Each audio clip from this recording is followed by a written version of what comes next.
ኢትዮጵያ ሆይ ደስ ይበልሽ በመባል የሚታወቀው የኢትዮጵያ ሕዝብ መዝሙር ለ45 ዓመታት የተዘመረና በኢትዮጵያ ለረጅም ጊዜ ያገለገለ ብሔራዊ የሕዝብ መዝሙር ነው።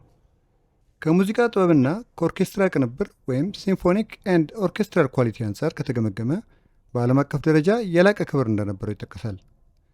ዜማው የተቀናበረው በ1918 ዓ ም አካባቢ ሲሆን መጀመሪያ ላይ የተዘጋጀው ለቀዳማዊ ኃይለ ሥላሴ በወቅቱ አልጋ ወራሽ ተፈሪ መኮንን ክብር መገለጫ ነበር። በኋላም በ1928 ዓ ም ንጉሡ ዘውድ በጫኑበት ወቅት በይፋ የሀገሪቱ ብሔራዊ መዝሙር ሆኖ ጸደቀ። የመዝሙሩን ዜማ ያቀናበሩት ሊቀ መዘምራን ኃይለማርያም እሸቴ የተባሉ ታዋቂ የቤተ ክርስቲያን የዜማ ሰው ናቸው። ብሔራዊ መዝሙር መሆኑ ሲታወጅ ደረጃውን በጠበቀ መንገድ መዘጋጀት ይገባዋልና ዜማው በካፒታን ኬቨር ክናርባንዲያን አማካኝነት የኖታ ማስተካከያ ተደርጎለት የክብር ዘበኛ ባንድ እንዲጫወቱ ተደረገ።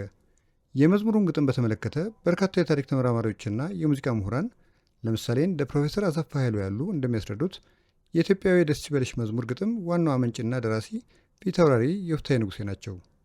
ይሁን እንጂ ወደ መዝሙርነት በተቀየረበት ወቅት የሌላኛው ደራሲ የአቶ አፈወርቅ ገብረ ኢየሱስ አስተዋጽኦም ከፍተኛ እንደነበር ይገለጻል።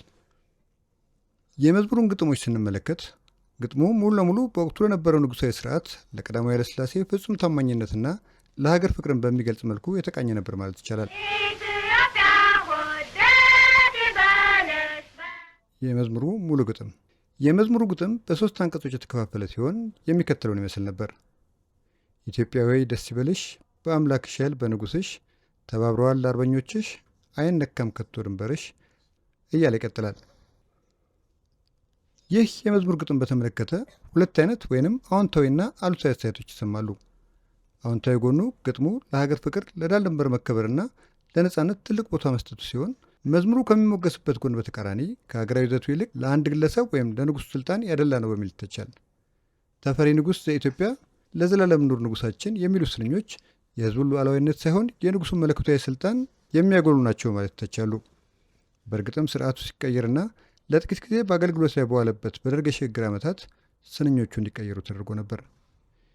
ኢትዮጵያዊ ደስ ይበልሽ በሚለው ብሔራዊ መዝሙር ታሪክ ውስጥ በይፋዊና አገራዊ ዓለም አቀፋዊ መድረኮች ላይ ይዘመርና ጥቅም ላይ ይውል የነበረው የመጀመሪያው አንቀጽ ብቻ ነበር። ሌሎቹ ሁለት አንቀጾች በሰረን ላይ የተቀመጡ እንጂ በተግባር አይዘመሩም ነበር። የሆነበት ምክንያትም በዓለም አቀፍ የብሔራዊ መዝሙር አጠቃቀም ሕግጋትና በወቅቱ በነበሩ ተጨባጭ ሁኔታዎች ሲሆን ከዋና ዋናዎቹ ምክንያቶች አንዱ በአጭር ጊዜ ውስጥ መዝሙሩ እንዲጠናቀቅ ማድረግ ነበር። በዓለም አቀፍ ዲፕሎማሲ፣ በኦሎምፒክ ስፖርቶችና በሀገራት መሪዎች የክብር አቀባበል ስነስርዓት ላይ አንድ ብሔራዊ መዝሙር ሊኖረው የሚገባው የጊዜ ርዝመት የተገደበ ነው። በአብዛኛው አንድ ብሔራዊ መዝሙር ከ45 ሰከንድ እስከ 30 ሰከንድ ባለው ጊዜ ውስጥ ተጫውቶ ማክተም አለበት። ሶስቱም አንቀጾች ሙሉ ለሙሉ ቢዘመሩ ኖሮ መዝሙሩ ከ3 እስከ 4 ደቂቃ ሊወስድ ይችል ነበር። ይህ ደግሞ ለወታደራዊ ማርሽም ሆነ ለዲፕሎማሲያዊ ስነስርዓቶች እጅግ ረጅም ስለሚሆን የመጀመሪያውንና ዋናውን መልእክት የያዙ አንቀጽ ብቻ መርጦ መዘመር ግድ ሆኗል።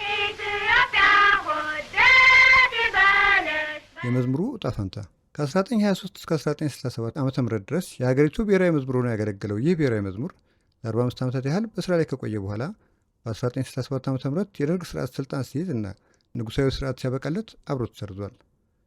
ደርግ ስልጣን እንደያዘ መጀመሪያው ላይ ዜማውን ሳይቀይር ግጥሙ ላይ ንጉሥ የሚሉትን ቃላት በመለወጥ ለጥቂት ጊዜ ተጠቅሞባቸዋል።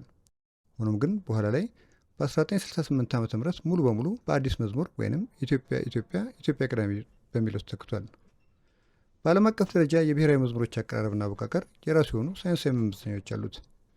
ከዚህ አንጻር የቀዳማዊ ኃይለ ሥላሴ የደርግና ኢህአዴግ ዘመን መዝሙሮችን ስንመዝን እያንዳንዳቸው በዓለም አቀፍ የሙዚቃ መድረክ ላይ የየራሳቸው የሆነ ቦታና የታሪክ አሻራ አላቸው። የመዝሙሮቹን ዓለም አቀፋዊ ይዘት፣ አቀራረብና ደረጃ ለማየት ብንሞክር የቀዳማዊ ኃይለ ሥላሴ ዘመን መዝሙር ወይም ኢትዮጵያዊ ደስ ይበልሽ በዓለም አቀፍ ደረጃ ከፍተኛ ግርማ ሞገስና ዲፕሎማሲያዊ ተቀባይነት የነበረው መዝሙር ነበር።